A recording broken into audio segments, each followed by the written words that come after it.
What is Toradora? And what I mean when I say that is, what genre is Toradora? Like, what is Toradora? Like, what type of show is it in actuality?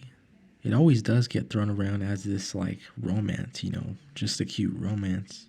And, it's a high school slice of life, which, some of that is true, but is that all Toradora is? Well, in this video, I'll be going through what I believe are the three main genres of Toradora and how they apply to the Toradora story and what order the genres go in. So without further ado, let's begin. Hey, didn't you hear me, you mangy mutt? I told you to subscribe to Doraball.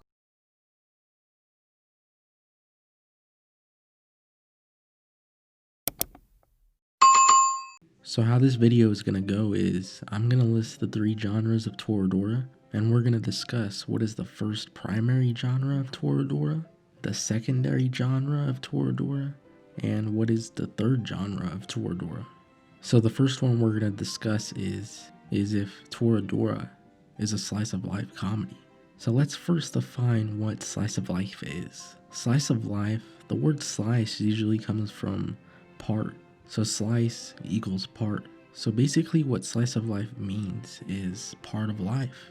So slice of life are usually shows you can say that nothing happens, but usually it's because the characters and story progress very subtly. Slice of life shows may seem episodic and that there isn't any overarching storyline, but there actually is. It's because the plot is mainly a thematic plot and it's very underlined, and most slice of life shows have this.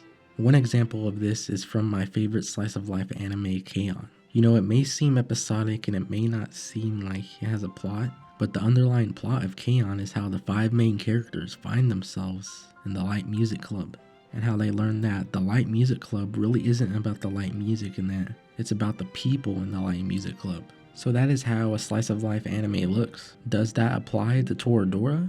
Does Toradora have these elements? Yeah, I can definitely see how it has some of these elements, but is it the main primary genre? Let's look at the other two choices first, and then decide.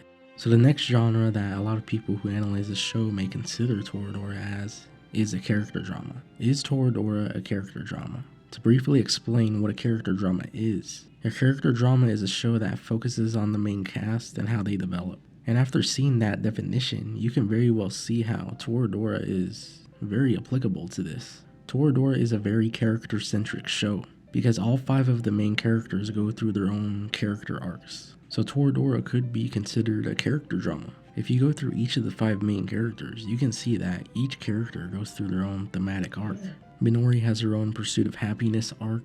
Ami has her own finding her authenticity arc. Kitamura has his own reaffirming identity arc, and Taiga and Ryuji actually have the same thematic character arc, which is infatuation versus love. And also the characters develop backwards, as Maname Matt said in his Toradora the Master at Character Dramas analysis. And for each of the five character arcs, we find out why the characters are like how they are as the show moves forward. We find out why Taiga and Ryuji have this view of love and why they have these expectations of the mate that they want.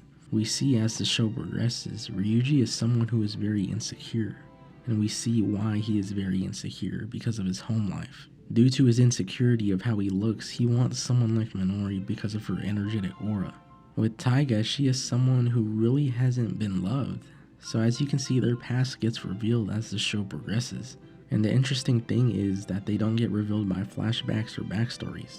They get revealed by the audience seeing their on-screen development, and their on-screen development happens pretty naturally. Like one small example from the show would be why Taiga doesn't care what people think of her. The show doesn't tell you why, we just see the layers of her character be revealed. We find out she is like this because of how she was raised. And because she was raised like this, it made her antisocial, and it made her not care about what other people think of her. And another natural way that Toradora develops its characters is just by them talking. Like when Taiga tells Ryuji about her family issues in episode 2, there was no backstory or flashback shown, it just felt natural with the dialogue.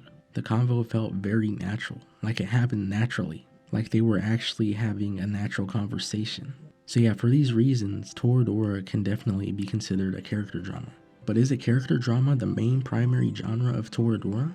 Let's go ahead and look at the final option, which is a romance. So everyone considers Toradora a romance. You know, for obvious reasons, because a guy liking a girl and a girl liking him, and etc. And those reasons are valid, but the main reason I would consider Toradora a romance is because of Taiga and Ryuji learning the concept of love. And that really is ultimately the main theme of Toradora. And to look back at the three options, and to see what order these three should go in, and to look back and see what is the main primary genre of these three. You know, there's a lot of slice of life elements, you know, there's a lot. And you know, there's a lot of character drama elements, you know, with Toradora being a very character-centric show. But ultimately, it is about Taiga and Ryuji learning the concept of love, and them learning that love is not a butterfly thing, and that love is an action. Love is an action verb, and love is something where you learn everything about the person, and you learn about their flaws. And love isn't about this imaginary perfect person that you dreamed of. Love is a very lasting thing.